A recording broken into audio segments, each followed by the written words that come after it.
সবাইকে জানাই শুভ জন্মাষ্টমী। আজকে জন্মাষ্টমীর শুভ দিনে গপু ঠিক এইরকম জামাকাপড় পরবে, তার সাজ পোশাক হবে এরকম। এখানে গপুর বসার জায়গাও ঠিক হচ্ছে।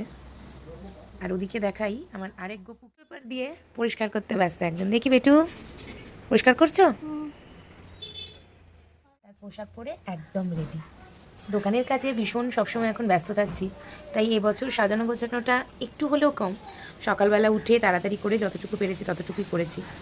তো আমরা গোপালকে 56 ভোগ তো বলে, আমরা প্রায় 108টা ভোগ, নারকেল নাড়ু আছে, গুড়ের নাড়ু আছে, তিলের নাড়ু আছে, আরও সমস্ত আছে।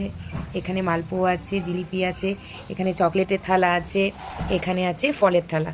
আরও একটা জিনিস আমি একটু দেখাই, যেটা আমি ইনস্টাগ্রাম দেখে শিখেছি আর কি, আগে জানতাম না। এটাকে বলা হচ্ছে ননি।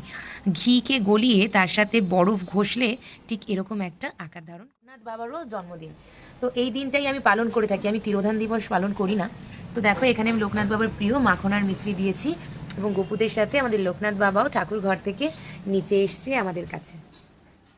তাহলে আহার নিয়ে আমরা চলে এসেছি। এখানে প্রায় 40 রকমের আইটেম রয়েছে, সেগুলো গপু সোনা সকালে খাবে, তারপরে দুপুরে আলাদা ভোগ হবে এবং রাতে আলাদা ভোগ হবে। চলো ভিডিওগুলো কিন্তু দেখতে থাকো।